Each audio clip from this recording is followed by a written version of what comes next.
পাকা ঘর নেই, তাই পাত্রী জুটছে না। এবার এক বৃদ্ধ বিডিওর কাছে আবেদন করছেন আবাসের ঘর দিন, যাতে বিয়ে করতে পারি। আমি বিয়ে করতে চাই, আমাকে আবাসের ঘরের ব্যবস্থা করে দিন। বয়স 60, এই বয়সে আবার বিয়ে করার ইচ্ছে, কিন্তু সেই ইচ্ছে পূরণ হচ্ছে না, কারণ বৃদ্ধের নাকি সেরকম কোনো ঘর নেই, তাই বিয়ের ফুল ফুটছে না। এই সমস্যা নিয়ে বিডিও অফিসে হাজির বৃদ্ধ। 60 বছরের বৃদ্ধের নাম আব্দুস শুকুর মোল্লা, মুর্শিদাবাদের বেলডাঙ্গার কাজী সাহার বাসিন্দা। প্যাকাটে দিয়ে ঘেরা তার ঘর, খড়ের ছাউনি, এটাই বৃদ্ধ আব্দুস শুকুরের ঠিকানা। আবাসের আবেদন করেও ঘর পাননি বলে অভিযোগ। এই ঘরেই দীর্ঘদিন রয়েছেন। গত অগাস্টে তার স্ত্রী মারা যান। বৃদ্ধ ফের বিয়ে করতে চান, কিন্তু তার প্যাকাটির ঘর, তাই নাকি পাত্রী জুটছে না। স্ত্রী মারা গেছে, তো আমাকে বিয়ে করতে হবে। আমার এই যে ঘর, এই দিকে আমাকে বিয়ে করছে না, কোনো মেয়েতে বিয়ে করতে চাইছে না। স্যার বলেছেন যে হ্যাঁ আপনার ব্যবস্থা করা হবে, এই কথা বলেছেন। আমি আবেদন করেছি। তাহলে আপনি বলতে চাচ্ছেন আপনার ঘর যদি পান তাহলে আপনার বিয়ে করা সম্ভব হবে? হ্যাঁ হ্যাঁ স্যার। আব্দুস শুকুর মোল্লা 60 ছুঁয়েছেন, 3 ছেলের বাবা, 2 নাতিও আছে। স্থানীয়দের দাবি কারুরই পাকা ঘর নেই, কোনো রকমে সংসার চলে। আবাসের ঘর খুবই দরকার। ঠিক দিক থেকে পিছিয়ে পড়া, এই মানে সমাজের দিক থেকে বলতে গেলে রেশনের মাল নিয়ে এসে এরা দিনটা কোনোরকমভাবে চালায়। যে একটু দুস্থ পরিবার, এদের সরকার এদেরকে দেখা উচিত স্পেশালি হবে, কারণ এদের পরিবারের মধ্যে অসহায় পরিবার গ্রামে অনেক আছে, এদের মতো অনেক আছে, কিন্তু এদের খুবই অচল অবস্থা। পড়শিরা বলছেন গরিব আব্দুস আবাসের ঘর পাক, কিন্তু তিনি তো ঘর চাইছেন দ্বিতীয়বার বিয়ে করার জন্য। আমার শ্বশুর খুব একা হয়ে গেছে, আমার শাশুড়ি মা মারা গেছে। আমার শ্বশুরের ঘর নাই, থাকা জায়গা নাই আমাদেরও। আমাদের বাড়িতেও হ্যান্ডিক্যাপ বাচ্চা আছে, আমরাও থাকতে পারি না। তাই তো আমার শ্বশুরকে ভালো করে দেখাশোনা করতে পারি না আমরা। আমাদেরও ঘরের দরকার, আমার শ্বশুরেরও ঘরের দরকার। ওনার যদি বিয়ে করতে ইচ্ছা হয় তার বিয়ে দিতে হবে, আমার দিতে হবে। এ ঘর দিয়ে না বুঝতে পারছেন না, ঘর দিয়ে নেই, তার জন্য হয়তো বিয়েটা হচ্ছে না। তো ঘর পেলে তাহলে বাবার বিয়েটা হবে তাহলে আবার? ঘরটা হোক আগে, তারপর বিয়ে হবে। বৃদ্ধ আব্দুসের দ্বিতীয় বিয়েতে ছেলে কিংবা ছেলের বউয়ের কোনো আপত্তি নেই। বৃদ্ধের বিয়ের পথে কাঁটা ঘর। এই সমস্যা সমাধানে বিডিও অফিসে ছুটেছেন আব্দুস শুকুর মোল্লা। বিডিওকে বলেছেন, আমি বিয়ে করতে চাই, আমাকে আবাসের ঘরের ব্যবস্থা করে দিন। লিস্টের নাম নেই, আমি বলেছি যে যেহেতু ওনার বাড়ি নেই এবং সার্ভে লিস্টের নাম নেই, তাই সার্ভে লিস্টের নাম তোলার জন্য আবেদন করতে বলেছি।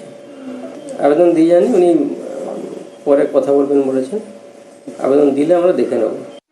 মুর্শিদাবাদ থেকে প্রণব বন্দ্যোপাধ্যায়, নিউজ 18 বাংলা। জলপাইগুড়ির চামুরচি একেবারে ভুটান সীমান্ত লাগোয়া, জলকষ্টে ভুগছে। বছর 3 আগে জনস্বাস্থ্য কারিগরি দপ্তর উদ্যোগ নিয়েছিল এই গ্রামে জল পৌঁছানোর, কিন্তু এখনও এই গ্রামের মানুষের ঝর্ণার জলই বড় ভরসা।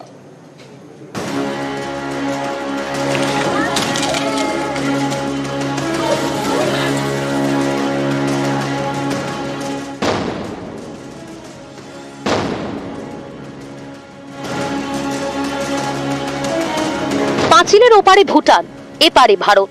জলপাইগুড়ির চামুরচি, পাঁচিলের নিচ দিয়ে গিয়েছে পাইপ। ভুটানের ঝর্ণার জল এই পাইপের মাধ্যমে চামুরচিতে ঢোকে। আজও এই ঝর্ণার জলেই চামুরচির তেষ্টা মেটে।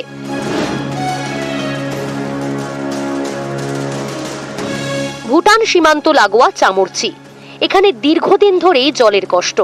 এই সমস্যা মেটাতে তৎপর হয় জনস্বাস্থ্য কারিগরি দফতর। 2021 সালে চামুরচিতে জলের রিজার্ভার এবং পাম্প হাউস তৈরির কাজ শুরু হয়। স্থানীয়দের অভিযোগ, সেই কাজ চলছে অত্যন্ত ঢিমে তালে। মাঝপথে কাজ বন্ধ করে দেন ঠিকাদার, পরে আবার কাজ শুরু হয়, কিন্তু আজও তা শেষ হয়নি। দেখতে দেখতে 3 বছর কেটে গেল, ফলে জলের সমস্যাও মেটেনি। চামুরচির ডিপা লাইন, সেরা লাইন, তেলিফাটক চেকপোস্টের বাসিন্দাদের আজও তেষ্টা মেটাতে হয় ভুটানের ঝর্ণার জল খেয়ে। বর্তমানে আমাদের এই এরিয়াতে ভুটানের উপর ডিপেন্ড করতে হচ্ছে। ওখানটায় যে ঝর্ণার জল আছে, ঝর্ণাতে গিয়ে পাইপলাইন করা হয় ইন্ডিয়া থেকে গিয়ে, ওখানে প্রশাসনের সাথে পারমিশন নিয়ে ওই জলটার উপর ডিপেন্ড করে। যদিও জলটা খুব ডোলোমাইট মিশ্রিত জল, যেটা মানুষের স্বাস্থ্যের পক্ষে খুব ক্ষতিকারক। ভুটান সীমান্ত এরিয়া সমুদ্র দেখার দায়িত্ব হচ্ছে কেন্দ্রীয় সরকারের। কেন্দ্রীয় সরকার উদাসীন একদম, উনি কোনো উদ্যোগ নিচ্ছে না। আমরা সবাই এখানকার ভুটানের জলের উপর নির্ভরশীল বর্তমান। এখান থেকে 5 কিলোমিটার দূরে আছে পাইপ, হ্যাঁ, ওই পাইপ থেকে ঝর্ণার জল আসে, ওটাই আমরা সব নিই। প্রায় কমপ্লিট ট্যাঙ্কি, বোরিংও কমপ্লিট।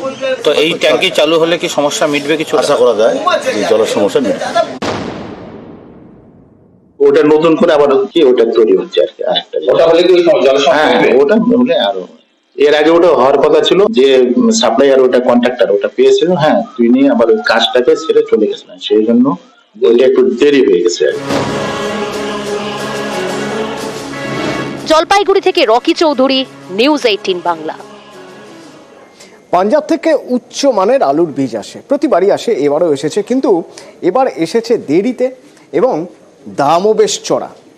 তাহলে ওই পাঞ্জাবের আলুর বীজ গোডাউনে রয়ে গেছে, আর লোকাল আলুর কম দামের আলুর বীজ দিয়ে আলু চাষ করেছেন চাষিরা। এতে কী হবে? এতে ফলন কম হবে এবং নতুন আলু বাজারে উঠলে তার দামও চড়া হতে পারে।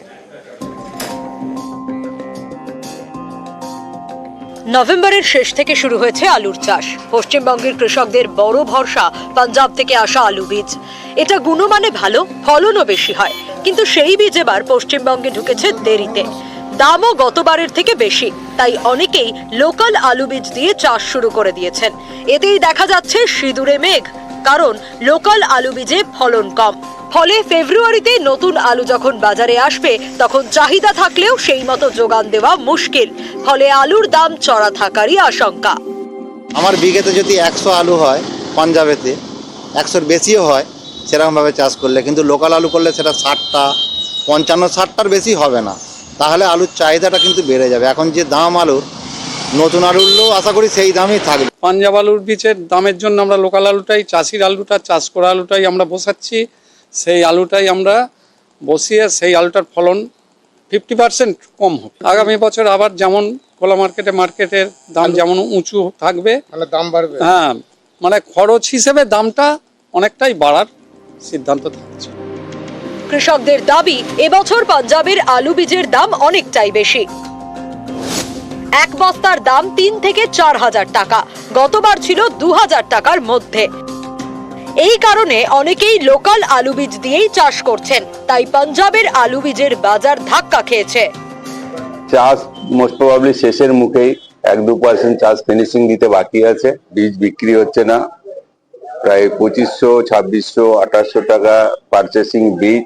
এর মূল কারণ হচ্ছে পাঞ্জাবিরা পয়সা নিয়ে মাল ঠিক মতো ডেলিভারি টাইমে দেয়নি বলেই সব বীজ ব্যবসায়ীরা আজকে বিপর্যস্ত। আলুর ভালো মান এবং ভালো ফলনের জন্য ভরসা পাঞ্জাবের বীজ, কিন্তু এই নির্ভরতা আর কতদিন? রাজ্যে পশ্চিম মেদিনীপুরে আনন্দনগর বলে এক ইয়ে আছে, আনন্দপুর, ওখানটায় আমরা করছি। গভর্নমেন্ট থেকে বীজ তৈরির উদ্যোগ নেওয়া হয়েছে এবং হচ্ছেও। নিউজ 18 বাংলা।